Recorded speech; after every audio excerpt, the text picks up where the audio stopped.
Good to see you, students. This is Bakir. Welcome to the ninth lecture of India after independence. Last lecture के मदद से हमने देखा कि India divide किया गया on the basis of religion.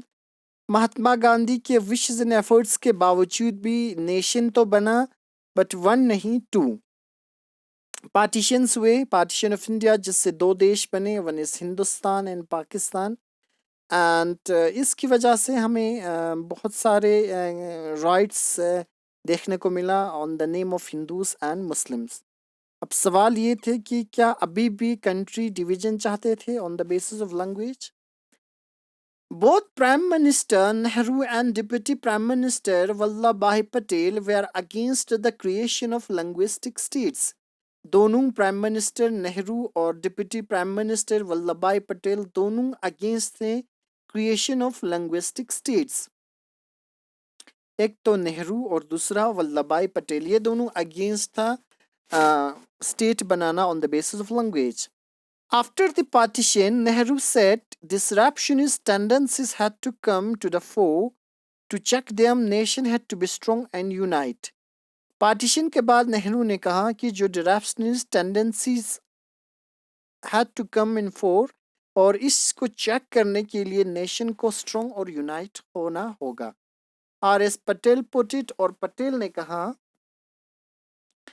The first and last need of India at the present moment is that it should be made a nation. First और last need India का इस टाइम पर ये है कि ये यूनाइट होना चाहिए और एक नेशन बनना चाहिए। Everything which helps the growth of nationalism has to go forward. हर वो चीज़ जिससे नेशनलिज्म की ग्रोथ हो सकता है, हमें उन्हें आगे करना है। And everything which throws obstacles its way has rejected.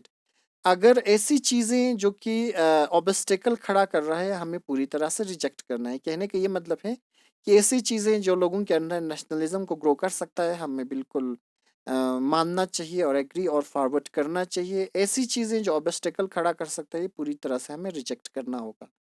We have applied these tests on to the linguistic prevents also. हमने ये टेस्ट जो है linguistic prevents पे भी अप्लाई किया है। And by these tests in our opinion they cannot be support, और इस टेस्ट में मेरा ये ओपिनियन रखता है कि वो सपोर्ट नहीं कर सकता है।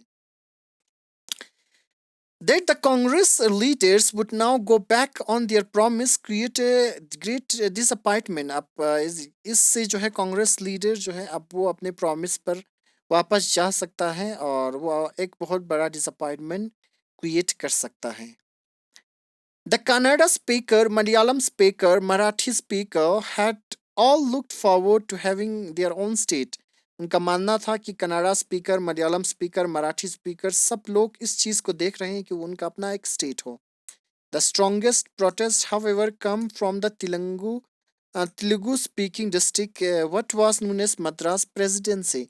जो स्ट्रॉन्गेस्ट प्रोटेस्ट आ रहा है वो कहाँ से? तेलुगु स्पीकिंग डिस्ट्रिक्ट, जिसको हम मद्रास प्रेसिडेंसी कहते हैं।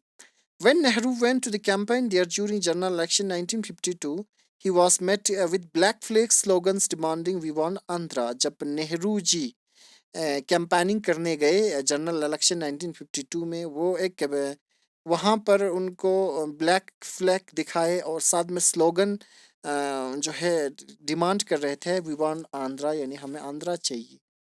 In October of the year, a humanitarian Gandhi named Poti Siramalu went on hunger strike demanding the formation of Andhra state to protect the interest of Telugu speakers. और अक्टूबर year में एक Gandhian humanitarian जिनका नाम था पोती सिरामलू hunger strike पे चले गए, क्योंकि वो उनका मानना था कि हमारे इंटरेस्ट को बचाना है तेलुगु स्पीकर्स के लिए, इसलिए हमें एक सेपरेट बना दो Andhra. At the fast went on, it attract much support, और फास्ट बहुत ज़्यादा चला और बहुत सारे लोगों ने सपोर्ट किए।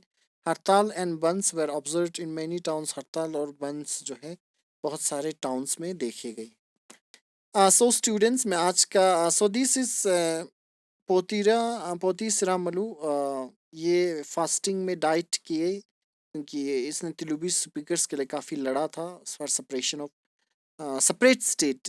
वो चाहते थे कि एक सेपरेट स्टेट हो तेलुगु स्पीकर्स के लिए। So thank you so much students, मैं आज का क्लास यहीं पे स्टॉप कर रहा हूँ। और आपको कोई भी क्वेरीज कोई भी डाउट रहता है तो आप किसी भी प्लेटफॉर्म के साथ कनेक्ट होकर जुड़ सकते हैं और अपने क्वेरीज बता सकते हैं। Thank you so much, thanks for watching, bye bye, have a good day.